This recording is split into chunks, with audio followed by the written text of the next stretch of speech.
Shavua Tov, donc l'histoire de la semaine va porter sur la fête de Hanouka.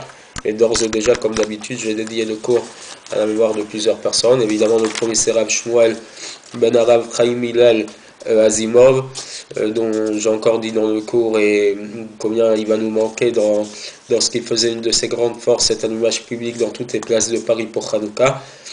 Mais il est clair que sa présence sera encore plus forte puisqu'il a acquis tellement plus de luminosité depuis sa disparition que même s'il n'est pas là physiquement, il sera encore plus ça qu'avant.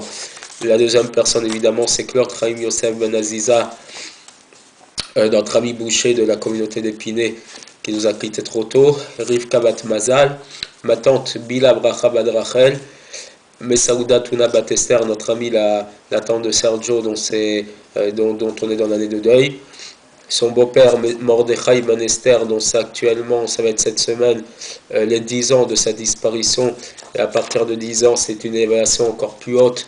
Donc j'espère que de là où il prie pour nous. Shalom Ben Rachel, mon ami Eliaou Ben Michael, sans oublier son gendre, dont c'est demain les 11 mois, Aaron Ben Yosef, notre ami Henri, qui est parti d'une manière aussi si difficile. Et j'ai beaucoup de pensées pour son épouse, pour sa fille, pour ses garçons, ses beaux-fils et belles-filles qui supportent cette épreuve avec beaucoup de difficultés. Ami Ben Sipora, la jeune femme Sarah Eti Bat Gota, 34 ans ou un peu plus, qui a laissé 4 enfants et dont on a commencé à prier depuis sa disparition il y a quelques semaines. Avoir une pensée pour Yosef Ben Kamir, le père d'Ami, qui nous a quittés cette semaine et dont on va finir la semaine de deuil lundi matin.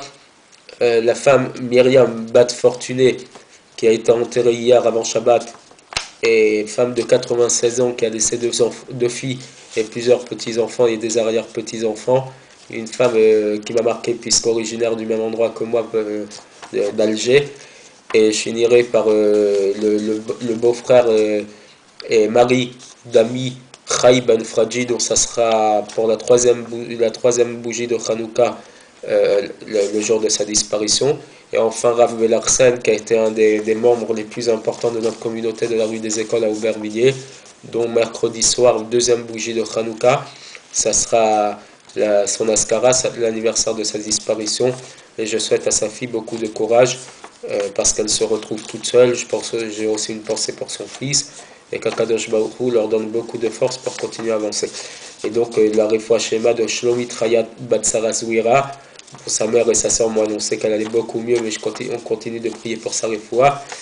Le Rav Gabriel Ben Sultana, Zaza Bat Zairo Bat Zaza, Aaron Ben Zaza, Yvette Saada Bat Zaza, donc mère, frère et sœur de mon ami Joseph.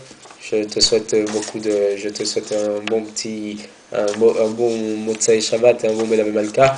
Zahava Dvora Bat Michel Michal, la jeune fille Lanan Mazal Bat Esther, le bébé Elon Ben Esther, Yaakov Ben Rachel, Rivka Bat Devora, Rivka Bat Esther, pour la réfoua de Rina Bat Rava, Aslad Bat Baïya, Patricia Bat Miriam, le jeune homme Jonathan Shimshon Ben Bako, le bébé Odaya Chaya Ben Viki Rivka Shila, Chaim Mikael Ben Rivka, Machlouf Ben Chaya, mon père évidemment David Ben Rachel, mon oncle Yehuda Ben Rachel, Mike Meya Chaim Ben Simcha, Esther Ben Rachel, Shalom Ben Avraham, le père de notre ami Serge, Eliaou Ben Shlomo, Ilan Eliaou Ben Ibatrana, Chaim Ben Chamous, Avraham Ben Louise, Yosef Ben Abraham, Myriam Ben Zora, le jeune garçon, mon ami Ilan Shimon Ben Arlet Fanichana, Corinne Bat Faustine, Michael Raphaël Ben Gzala, Aziza Bat Kamir, Léa Bat Rachmouna, Atou Bat Kamuna, Ephraim Ben Tataotet, et enfin Yosef Ben Julie Chaya, beau-frère de notre ami Sergio, dont je souhaite qu'il aille beaucoup mieux. Ça va déjà, on a entendu des bonnes nouvelles, mais qu'on entende encore une réfoua complète, une réfoua shelema, et qu'on ait pu prier pour leur guérison. Donc, comme je l'ai dit, l'histoire de la semaine porte sur la fête de Hanouka. Et à travers une petite anecdote, on va comprendre qu'Akadosh Baruch Hu est capable d'apporter la lumière, bon, même dans des situations un peu imprévisibles et surprenantes, même des gens auxquels on ne s'y attend pas, peuvent recevoir l'influence de la fête de Hanouka et changer grâce à cette fête. C'est ainsi que raconte que le rabbi a un jour envoyé un de ses chassidim dans une ville d'Hollande, je crois, pour aller voir une famille pour lui allumer les bougies de Hanouka. Lorsqu'il arrivait dans cet immeuble, il me semble que c'était en Hollande, mais sans aucune certitude, lorsqu'il est arrivé dans l'immeuble, il a frappé à la porte de la maison, et quelle a été sa surprise en voyant que les bougies de Hanouka étaient déjà allumées. Donc la personne s'est étonnée, quoi, le rabbi m'envoie pour allumer chez des gens qui allument sans moi, et donc il a cru que sa mission n'avait pas été remplie. Et donc quand il est retourné voir le rabbi a senti qu'il était peiné, qu'il était un peu, qui se sentait frustré, impuissant devant une situation où finalement il a aidé personne. Le rabbi l'a regardé avec un large sourire et lui a dit: qu'est-ce que tu crois? Tu crois que je t'ai envoyé pour rien chez cette famille? Sache que cette famille, elle n'avait pas besoin de toi.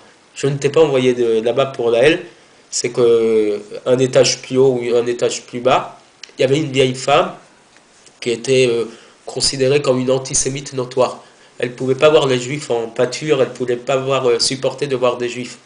Et quand elle t'a vu arriver, donc un juif habillé avec un chapeau chassid, elle a été surprise. Et donc elle a été écoutée à la porte ce qui se passait.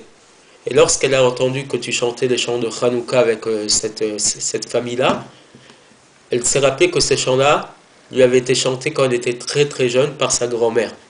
Et finalement, grâce à ça, elle s'est posé des bonnes questions. Elle s'est rendue compte qu'elle, considérée comme une antisémite, était une juive. Et finalement, grâce à cette mission où je t'ai envoyé, tu as permis à cette femme de revenir à ses racines. Et finalement, le miracle de Hanouka ne touche pas que l'ensemble, ceux qui allument déjà la bougie de Hanouka. Elle va justement à cette force d'aller là où on s'y attend le moins, là où on croit qu'on est dans l'obscurité.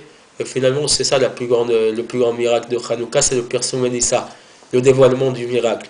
C'est pour ça qu'on a l'habitude d'allumer dans des grandes places publiques, parce que ça interpelle, d'accord. En plus, c'est la période des fêtes des Goïms, c'est une période qui interpelle. Et combien de Goïms on a vu qui venaient nous voir allumer les bougies de Hanouka sur les plus grandes places et se poser des questions. Et finalement, la plus belle mitzvah de Hanouka, comme celle de Purim, c'est le Pirsum Ness, la diffusion du miracle. La diffusion du miracle de Hanouka, c'est justement d'aller allumer à une certaine hauteur, d'accord, pour que les gens puissent voir qu'on allume les bougies de Hanouka et se posent les véritables questions, qui sont les questions de l'assimilation, l'hellénisation que les goïms ou que le monde essaye d'amener dans ce monde, où on ne reconnaît plus le miracle de Hanouka. C'est donc même une vieille femme qui est complètement éloignée, voire anti ça, elle a pu recevoir la lumière de Hanouka et ça a pu provoquer un changement très important dans sa vie. Donc j'espère qu'Akadosh Baruch Hu nous permettra à tous de changer et d'accueillir la lumière au milieu de l'obscurité. Shavua Tov et à la semaine prochaine pour le cours et l'histoire.